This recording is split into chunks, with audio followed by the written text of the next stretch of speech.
So good afternoon, everybody, and welcome to today's Performance Excellence Forum. My name is Dick Schroyer. I'm a board member of Greater Rochester Quality Council, affiliate of the Greater Rochester Chamber of Commerce. Before we begin, a couple of announcements. Today's program is being recorded, and the recording, as well as the presenter decks, will be posted to the GRQC website. Closed captioning is available for this program. To enable it on your device, click on the CC icon, which I think for most of us is probably at the bottom of our screen. Again, out of respect for the other participants, we ask that everybody please go on mute as you join. It's appreciated. Okay, GRQC's mission is to stimulate and foster excellence in the products, services, and processes of all organizations and businesses in our community. The council is made up of members who are dedicated to collaboration and to the demonstration of proven quality methods. I'm going to share a slide. So we are very excited about our lineup of programs for 2024. Okay.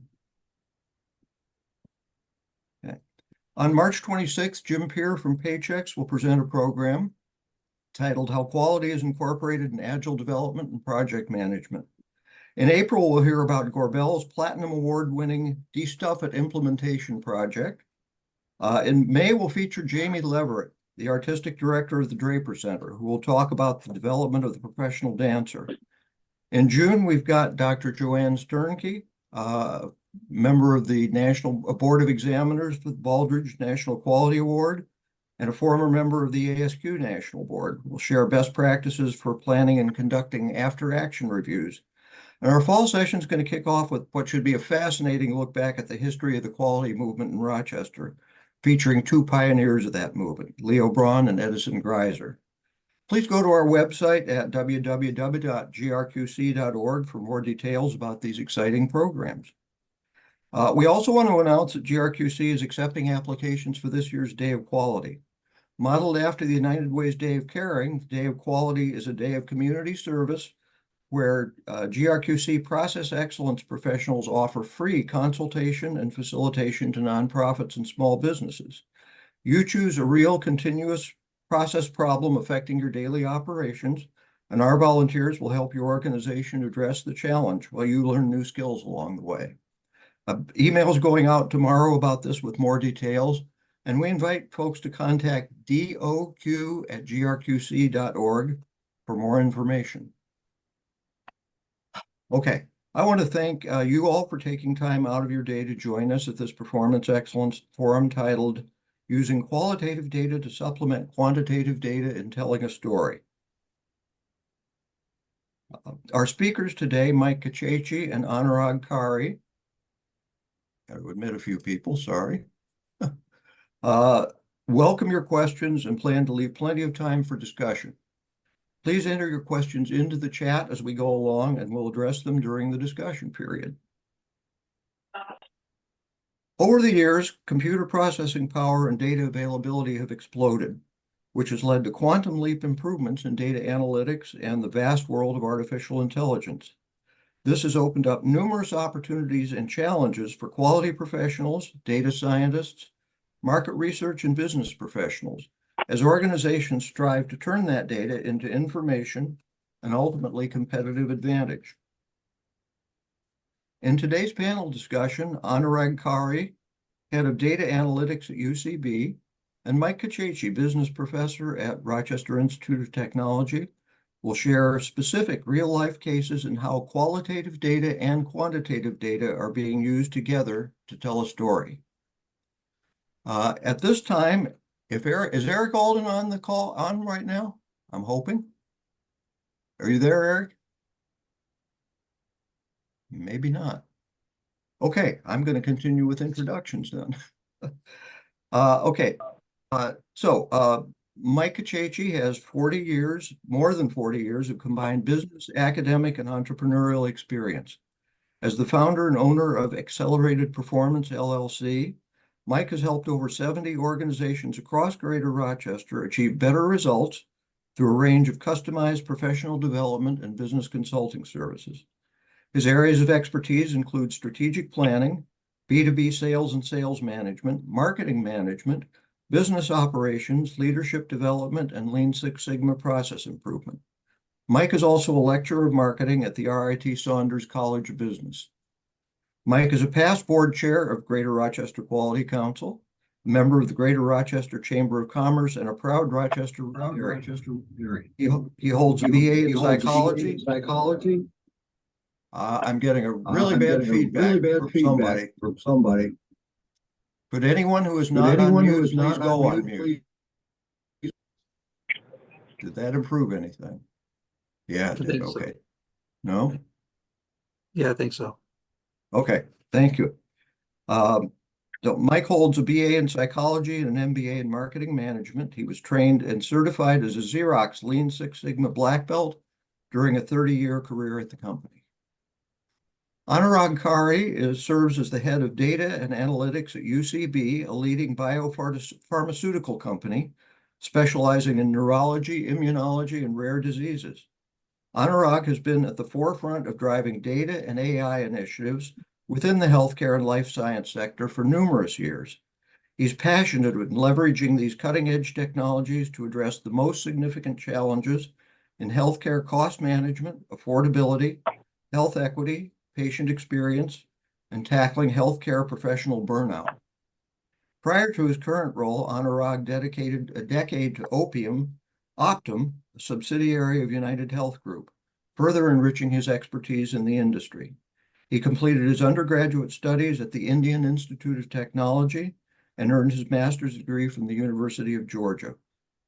So it's my privilege at this point to turn the program over to our presenters, and I believe Mike Kachechi is going to go first. Mike? Great. Thank you, Dick. I'm going to share my screen and get my presentation into slide presenter mode. So bear with me. Great. Okay, can everyone see my screen? Dick, you can see it? Yes. Great. All right. Well, welcome everyone. Thank you for that introduction. I'm going to present briefly on qualitative data, but I'm going to do it from the perspective partly as a marketing professionals and also tie it into Six Sigma. So I wanted to start off with some basics, if you will, of market research. I do have a background in marketing, primarily during my Xerox career, and I also teach marketing at RIT currently. And just for a grounding, many of you probably know this already, but in market research, there are some basics fundamentals that people need to know, and that they're starting with the fact that there are two primary types of data, two forms of data to start with. Primary data is that which is collected for the first time. Basically, when an organization goes out and collects a sample and conducts its own market research, and it usually has that for specific purposes. And that could be qualitative or quantitative data. This method is often more time consuming. And if any of you have led Lean Six Sigma projects, for example, you've probably engaged in primary data collection on the front lines of a process, for example. Others, if you're in marketing, you've probably gone out and done some consumer research. So that's the first, line of data collection. Secondary data is any data that already exists. It's often collected by outside research firms, industry associations, the federal government, state government, local governments will collect data. The Census Bureau data is often used. So we kind of know this. And also keep in mind, in your own organizations, previous data that was collected could become secondary data after its shelf life in its initial usage is no longer needed. So there are some limitations to secondary data in the fact that it's often more general, but it can provide a low-cost option for gathering important information about whatever it is you're doing research about. In terms of continuing with basics, qualitative research, as many of you are aware of, is often related to things like conducting focus groups, doing one-on-one meetings or interviews, reading those write-in comments on surveys. That's really qualitative data embedded within what might be a quantitative research study. observing people at work, or observing people shopping or behaving in a certain way. Observational research is all considered qualitative research. And it does require some analysis and organization and collection of that information over time. Quantitative research, as you may already know, usually consists of very specific surveys and specific types of questions in which you're trying to quantify responses and quantify results. Could you go on mute? We're getting some background information. I think it's Gianmarco might be showing up as speaking. Okay, thank you. Any questions at this point with regards to that?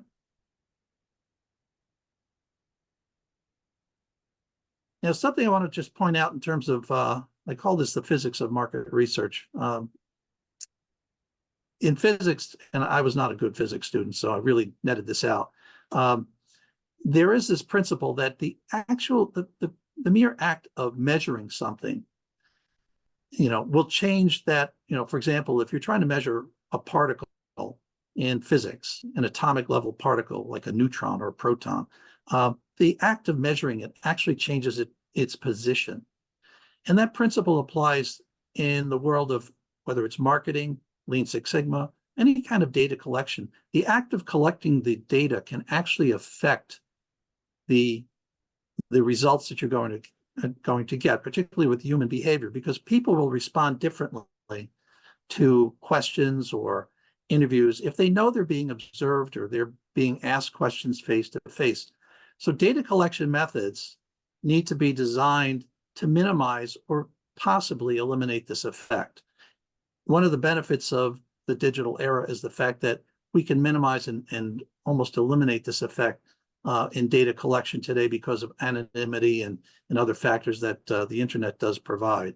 And we can also do a lot of observational research and data collection that's both qualitative as well as quantitative. So again, the internet has really revolutionized data collection, and the anonymity factor is one. Those of us, if you're using your smartphone or your laptops or whatever it is, your data, your behavior is being tracked 24/7 in real time. Maybe not by your name, but it's certainly by your IP address for the device you're on. And that's why you'll see things like ads pop up on your phone after you've searched something on your laptop. Maybe a cookie was placed on your laptop, and the market research firm or the marketing firm or the company is tracking where you go. If you've synced your Google devices synced your devices across Google, you're being tracked. So what they're doing is actually observing what people do online versus what people say they do. And it's important to understand this. Now, the internet also allows people to collect data, or organizations to collect larger samples at a lower cost. I'm going to share a quick story about a market research study I led at Xerox, and we did it pre-internet, and it would have been a much more cost-effective research study had we had the internet available to us when we did that. And increasingly, and I'm sure Anurag will talk more about this, but software and artificial intelligence is really making the ability to collect and analyze data so much more accurate and effective. So here's my quick story. Back in the 1990s, before the internet became commercialized, just a couple of years before that, I was in a division of Xerox called Xerox Business Services, or XBS. And I led a project around creating a total satisfaction guarantee for really what was a service, an intangible service in which we ran copy centers and mail rooms and really performed specific services tailored to each client. And before we launched the guarantee, the decision was made to do market research, which obviously makes sense because we didn't want to just come up with a guarantee not understanding what customers really wanted. So I conducted, with the help of an outside research firm, both a qualitative and a quantitative survey. We did focus groups in 4 different US cities, ranging from Philadelphia to Chicago to California. And we also did surveys mailed out to over 200 customers, which all had to be done by US mail. And we had to wait for those surveys to come back, and the results had to be tabulated. Now, the value of that survey, of course, of the market research was it helped to inform whether or not we should proceed with the guarantee. It also helped us decide what guarantee language, the specific language we would offer in the guarantee. And we also had to make changes to contracts, both for existing customers and for new contracts going forward. And this market research really helped us to determine how that language should be structured. And it also informed our marketing and promotional strategy as how best to market this to the businesses that we were selling our services to. And in addition, we had to train, educate, and I put in quotations here, calm, our sales organization. We had at the time well over 1,000 sales reps out there who were being told they now had to put a guarantee of our services into existing contracts, as well as go out and sell our services, which again were based on how well our people performed and guaranteed their performance. And that created some uncertainty with the sales organization actually putting things in writing, what they already were saying on sales calls. So what the market research, and the point of this quick story is that the market research and doing both qualitative and quantitative research was critical in determining what the customers really needed to, really wanted. And when you think about it in terms of quality, continuous improvement, we always start with voice of the customer. And this was a classic example of that, because we discovered the guarantee could be very, very simple. And customers really wanted us to just fix a problem as it occurred and prevent it from happening again. So that should sound familiar to any quality professional on this call. And that's really what continuous improvement is all about. Now, had we had the internet and digital marketing and technology such as Zoom, we could have conducted this entire research online. We could have done focus groups using Zoom in multiple cities. They could have been anonymous focus groups if we wanted to, and people would not have even had to have traveled to a research facility to conduct that. And the surveys could have been completed online, and we most likely would have had a much higher response rate.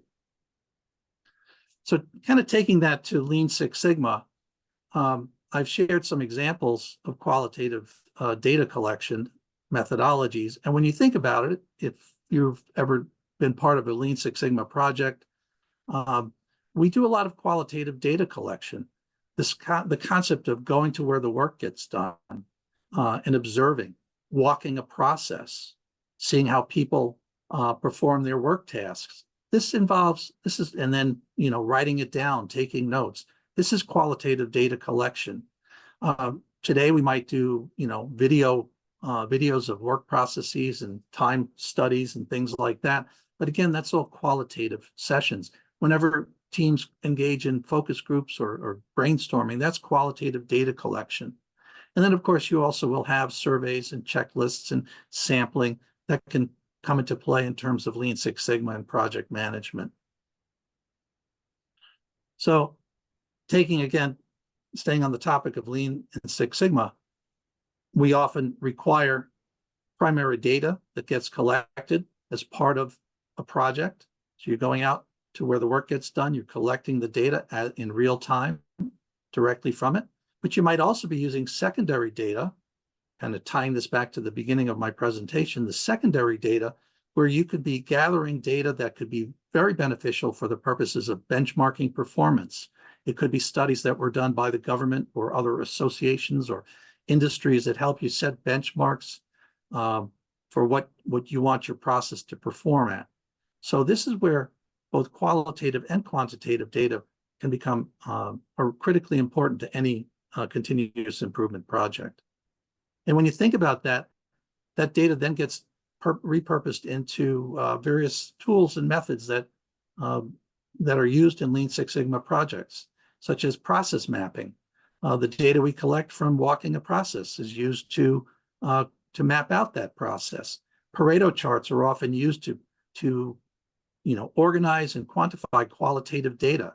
Affinity diagrams, fishbone diagrams, failure mode effect analysis, and other tools often are based on the qualitative data that we have gathered and collected during whatever phase you're in, and often during the measure or analyze phase of a project. And with that, I'm going to wrap up my portion of the presentation, and thank you for your time.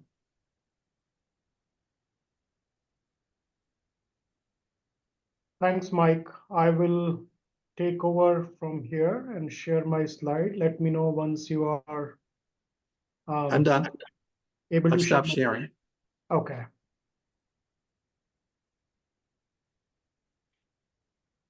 So let me figure out.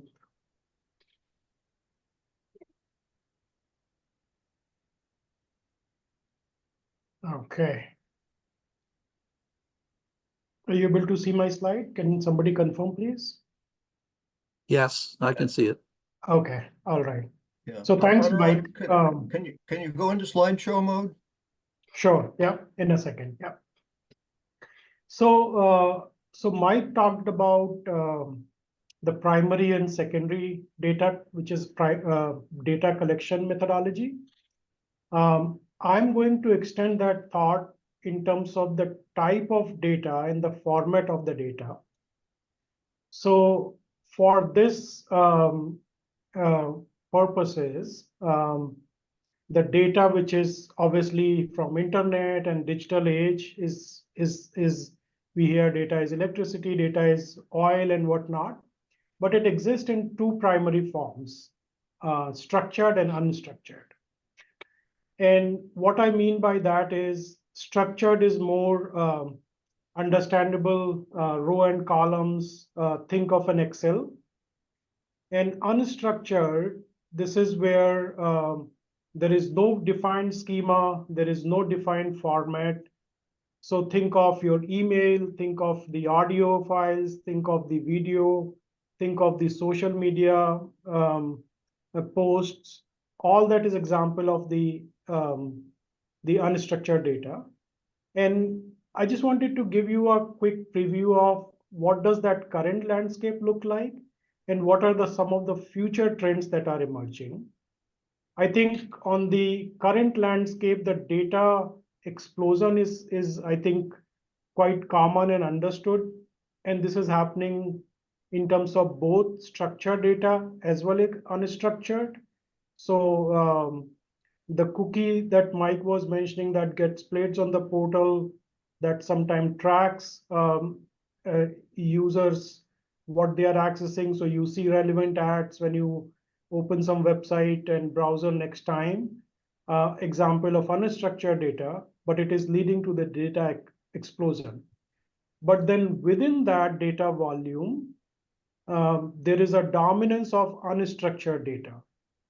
And just to correlate it with some of the popular trends currently, whether it is ChatGPT, which hog the limelight quite a lot, and I think almost everybody is using it some way in shape and form. Example of unstructured data. And with that also comes the hidden potential, which is this: if this is the vast amount of unstructured data, it has immense potential in terms of generating relevant insights.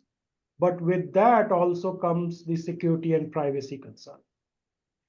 Now, in terms of future trends, what I'm seeing is the convergence, and this convergence is really moving towards a hybrid approach where we are generating insights from both more known structured data as well as unstructured data to generate the holistic insights. And I'll spend a couple of minutes on a case study where there is an example of how are we using it in the healthcare system. From this, the focus is in shifting, in addition to the data collection, to meaningful interpretation and actionable insights. Democratization of data is happening with the advanced tools and platform. It is making the data analysis accessible to a wide range of users within the organization, even if they are not so much technologically trained. There are no-code and low-code tools available to give them the power to analyze their data. And with that, the continuous advancement in the artificial intelligence, machine learning, which is playing an important role and continue to play even bigger role in analyzing both structured and unstructured data, and more towards the unstructured data.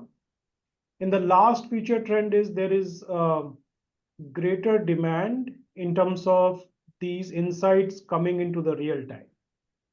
And one of the example to highlight, and especially from a marketing operations point of view, if somebody is within a vicinity of a Target, they get a coupon on their mobile phone.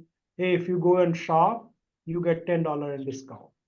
So that just one example, but I just wanted to contextualize this structured and unstructured a little bit more in terms of doing this comparison side by side. So if you look at structured data, this is growing about at a rate of about 10%. And if we look at the total data that is available, has been generated, it is roughly about 20% of that. And if you see unstructured in the row below, that is about 80% of the total data, and it is growing at a much faster rate. So it's growing at an 80%, and a lot of that is through digital age, internet, mobile phone, that's the leading cause.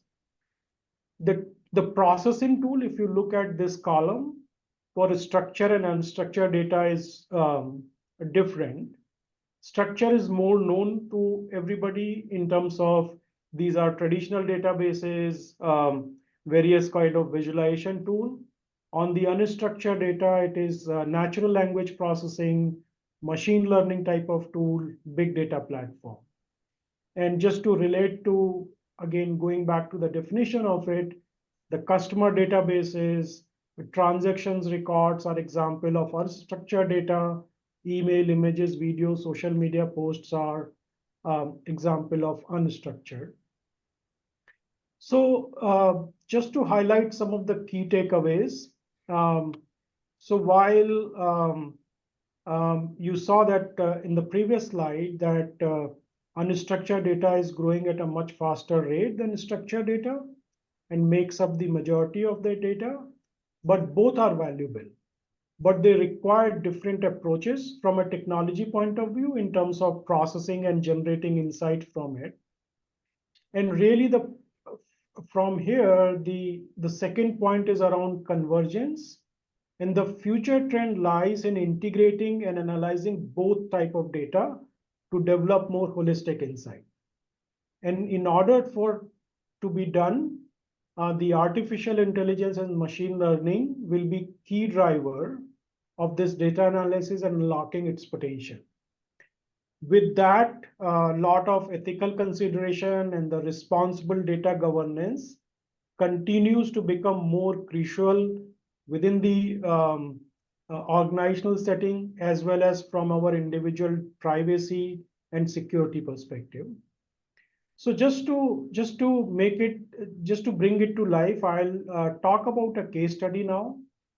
And this is a case study with an organization called Bayesian Health, who implemented their artificial intelligence platform at 5 academic hospitals and community hospitals to evaluate its effectiveness in predicting the sepsis earlier than the traditional method. And just to add the perspective, sepsis is one disease that those who are undergoing surgery, staying in the hospital, catches quite often, and it's deadly.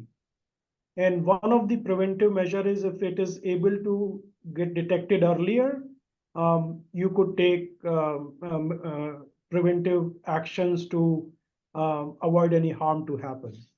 So this study involved about 750,000 patient outcomes with about 18,000 confirmed cases of sepsis. So quite a big study.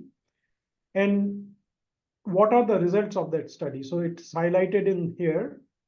So using this artificial intelligence platform, collecting both structured and unstructured data, processing insights and generating alert, the sepsis cases were on an average detected about 5.7 hours earlier.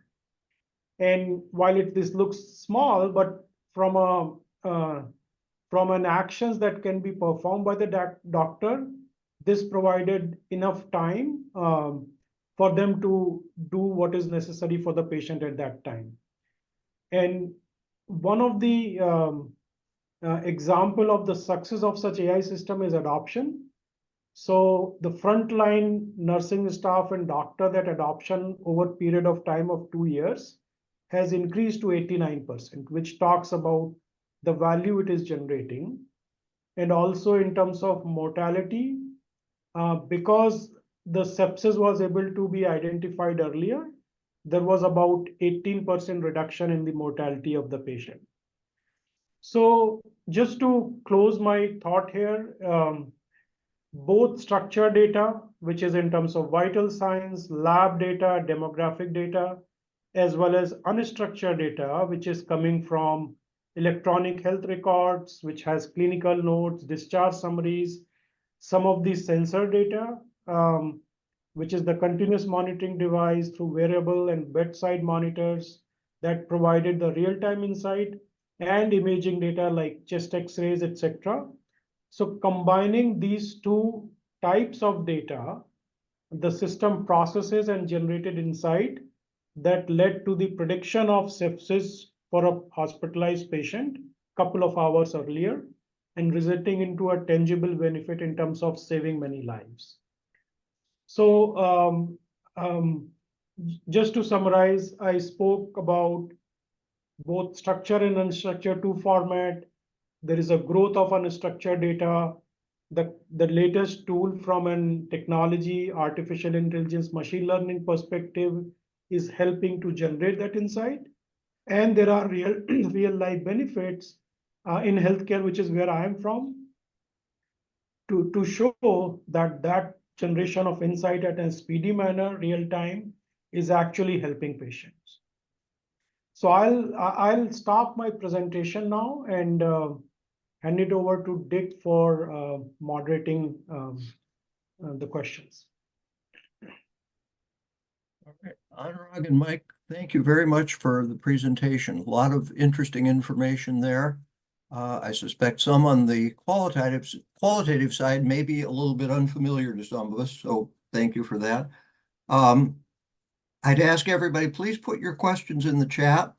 There are a lot of people on this call, and I might not see a raised hand, so if you could actually write the questions in the chat, or at least let me know that you'd like to ask something, I'd appreciate that.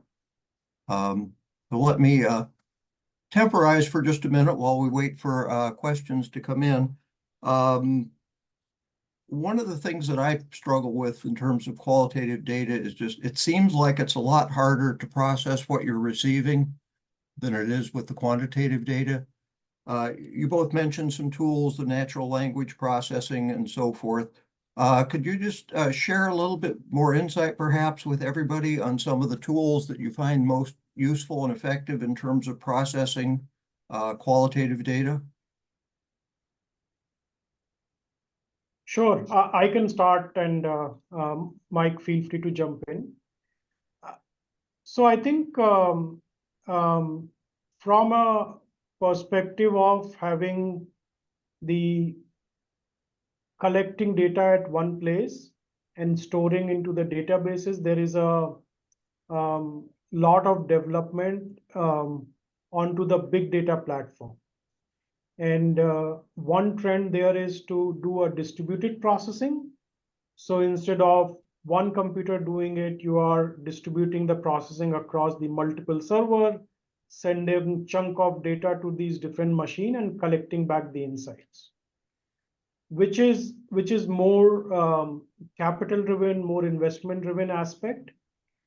But at the consumption side of that, it is available through the simple tools from a simple visualization perspective like Tableau or ClickView or Power BI, more on the reporting side. On the machine learning side, the interesting part is lot of these tools are actually easily available and open source. In fact, what revolutionized the distributed data processing is a concept called Spark processing. And that Spark is a open source project. And many of you may have heard the Databricks, which is an organization that is developing a commercial solution on top of Spark, is really building an open source solution into more palatable offering for the enterprise. So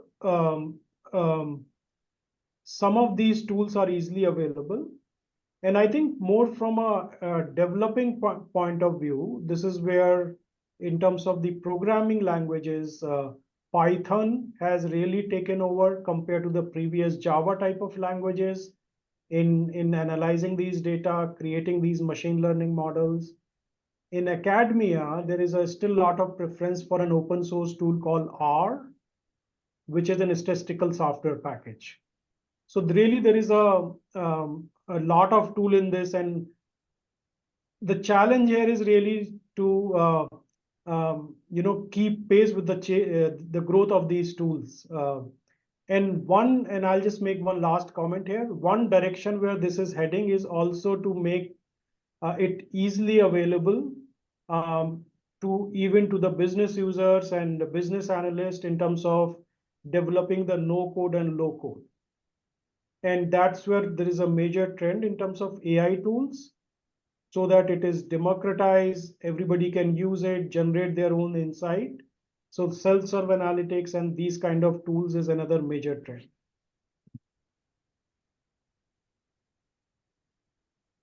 Back to you. Yeah, thank you, Anurag. Mike, did you have anything to add on this one? Well, again, coming from the business side, or let's say market research, the use of online surveys, for example, data collection, qualitative data collection, with people being able to enter in their responses into a survey response or whatever it might be. You can now use, machine learning, language interpretation to organize and sort that qualitative data into categories. You can eliminate, I think, most of the, if not all of the manual processing that used to be done when it was paper-based. So that's why you see increasingly a use of qualitative data collection through digital technologies.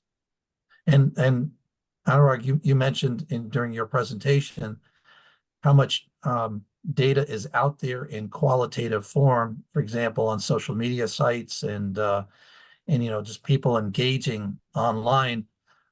Businesses are monitoring that, listening. They're listening to what people are saying about their companies, their brands, their products online. They're monitoring the messages that consumers are putting out on the various platforms, and they can't do it all with people doing it.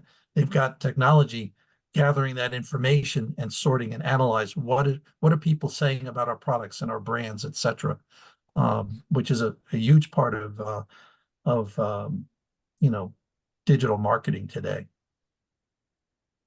Many sources of information that were probably a lot less important a few years ago than they are now, and that landscape continues to change. Right, and the big thing is that without the technology, the businesses wouldn't even be able to do it. Be impossible. Right. Yeah.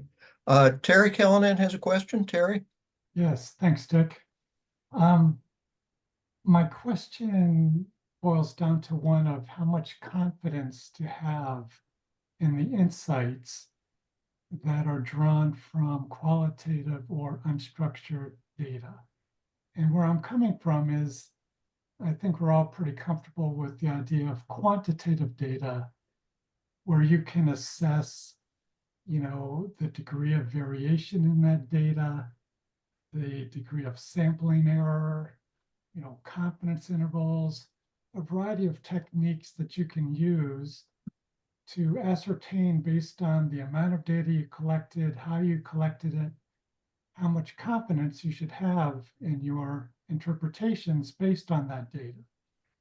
Is there a comparable guide to the qualitative or unstructured approach where you walk away with, geez, this is I understand the signal, but it's pretty weak, so I better go replicate it, or this is something I have high confidence in.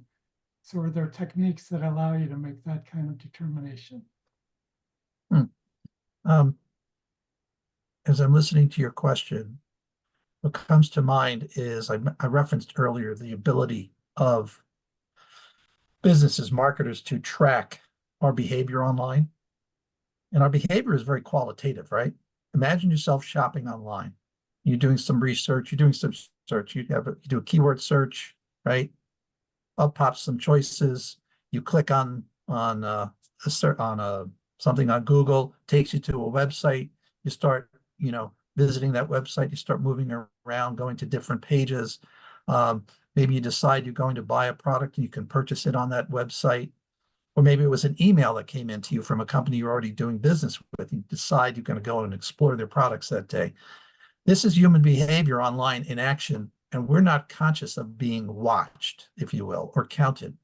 But the businesses are converting that qualitative human behavior into very quantitative metrics because they know, for example, when you visited that site for the first time, they know if you come back to that site based on the device that you're on. They know how much time you spent on every page on a website. They know how many times, how you navigated through their site.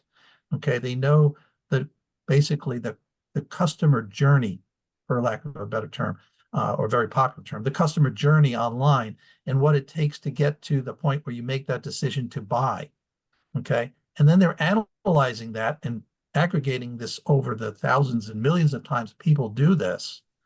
And they're able to make they're gathering this and they're converting this to quantitative metrics, which I know, Terry, you like, to say, okay, how much time did it spend on this page versus this page? And was that our intent? And they can actually go and make improvements, for example, to their websites or their method to get customers to do what they want them to do at the end of the day.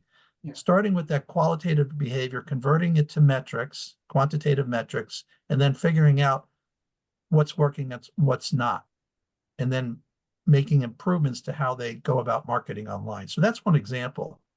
Yeah, I get that example, Mike, and that makes sense. Direct observation, there's really no variation in what I do with the clicks because I've made them. It's just me. But I'm thinking more about when I'm trying to infer something about a larger population. Maybe it's survey, open-ended questions, and you don't know what's going to come in, and you've got all this information, and you put it through a machine learning model or AI to say, all right, what are the top 3 insights coming out of these, these thousands of comments? How much faith do I have in it? Should I have it? I can add to that. So fantastic question, Terry. And I think one of the difference between structured data analysis and unstructured and especially text-related data, that text-related data is the confidence and the accuracy in the output is going to be smaller than the structured data, and just by the nature of it. So from the perspective of how to measure it, there are matrices which people use. This is based on the specific use case, error metrics, various type of error metrics, whether it is accuracy, specificity, recall, type of metrics. But also this is a problem, and the way technology is also doing more research and advancing is also figure out how to reduce those errors in the unstructured data analysis. And I'll take an example. I think one thing which came a lot in media is about hallucination of the chat GPT. And there was a case where a lawyer in New York, I think, was submitting case to the judge, and it gave 3 right cases and then it made up 1, right? So Yeah, I heard about this. yeah, so that continue to be the area of research. I think from a more operational and practical point of view, organizations are realizing that we cannot rely on the output 100%. And what it means practically is that there is a human in the loop before those insights go out of the organization. And especially in the sensitive areas, let's say we are dealing with patients, etc., there is always a human who will do a sort of the final check before those insights start utilizing. Now, the advantage is that if they were doing 1,000,000 checks before, now they have to only do 10,000. So there is a huge productivity gain, but it is completely not error-free, and that continues to be the area of research. Okay, all right. Thank you. Very good. I understand. Gentlemen, we've got a question in the chat from Lori Payne. I'm going to read Lori's question and invite her to add anything if she'd like to. So Lori says, I appreciated the original title of this session, Qualitative Data, It's Not an Oxymoron. So much of our input in the patient safety field is qualitative. Event reports, safety culture, patient complaints, and so forth. By solely quantifying these data, we risk missing signals of opportunity and misinterpreting the data. Does anyone have experience using ML to analyze these types of data? Lori, you want to add anything or No, let them? I kind of said everything in that chat, but I just do want to also make the point that I think I think we run risk when all we do is quantify things because we quantify the wrong things. And I think in our space, sometimes that's the case where we count things that really, by counting them, aren't telling us. We run the risk of misinterpreting when we count things like voluntary event reporting data. And we tend to be a quantitative science, but there is a need for and space for qualitative analysis. And so that's why I was so intrigued by this topic, and certainly that your original title was, I loved it. So that's really kind of the point I wanted to make, and happy to hear from others. So I can jump in and take an adjacent example, not directly related to patient safety. And this is I'm not currently implementing in my organization, more of a general example.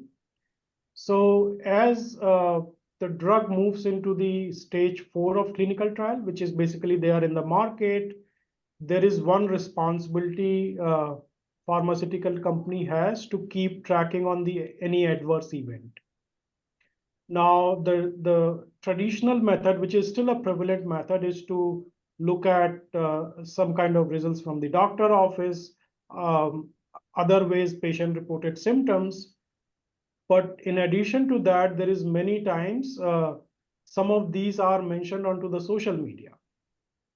And one way the signals could be added is by also mining the social media data to say if the patient is talking about a particular drug.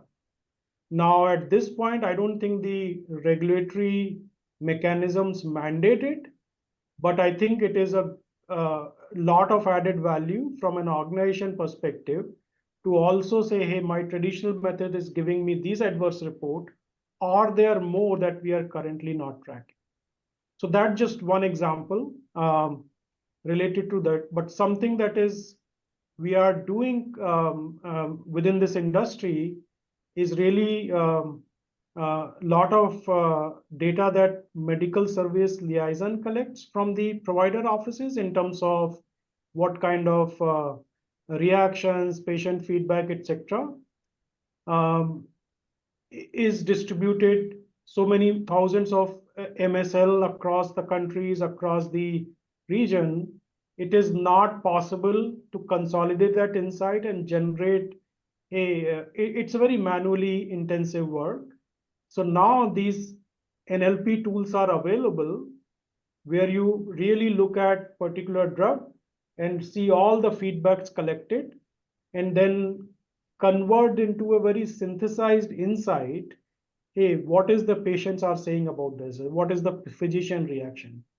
So this is where it is becoming very efficient to really look at all the knowledge that has been collected and do it in a very automated, low cost and transparent manner, and then make it available to everybody in the field so that they can take action based on these insights generated. Yes. Thank you. I like that example because it's taking, getting signal from places other than where we would expect or we want people to report them. You know, they may need to know to go to some portal to report it, but they may not want to or don't even know to do that. But being able to mine other data, I like your example. Thank you. Any other questions for Michael or Anurag? Okay, well, this is a very broad topic. It's obviously a changing landscape, new things becoming possible, and we really appreciate you gentlemen sharing your expertise with us today. And I'm going to hit you up offline for some suggested resources, maybe if people want to learn more about this, some resources you could suggest that people could go to, and we'll send those out to all the folks who attended. So as we close then, just like to note for quality professionals who maintain ASQ certifications that require periodic recertification, participation in today's program qualifies for ASQ certification units. Certificates will be provided on request. Before we leave, I'd like to share with you a valuable resource that GRQC provides. On our website, go to the resources page and you'll find a number of valuable resources. Tools and templates created by GRQC members and friends, and we're adding to that all the time. Videos and presentation decks from our past events, and links to external websites that offer excellent quality tools. So we invite you to use these resources and to use GRQC as part of your circle of trust as you pursue quality improvements within your organization. Finally, we'd like to ask you, as we usually do, to complete a short survey, an evaluation of today's program. I've just put the link into the chat. Your feedback helps us improve programs and provides ideas for new programs, including this one, which the idea for this came from someone's suggestion. Please use the link posted in the chat window if you would. Gotta hit post. And we will send that out to everybody who attended the program as well. So we hope you're leaving today with ideas and insights that you can use in your organization. We invite you to go to our website to learn more about these upcoming programs in 2024. If you'd like to suggest a topic or a speaker, you can use the Contact Us form on the homepage or respond to that question in the evaluation survey from today's programs. We really do appreciate those suggestions, and we investigate many of them, and they do wind up forming the basis for a lot of the topics for our new programs. So we thank you for that. So once again, as we close in, I'd like to thank our speakers, Mike and Anurag, for sharing your expertise with us today, and thank all of you for joining us for this program. Take care, everyone. Enjoy the nice weather while it lasts. Bye-bye. Thank you. Thanks, everyone.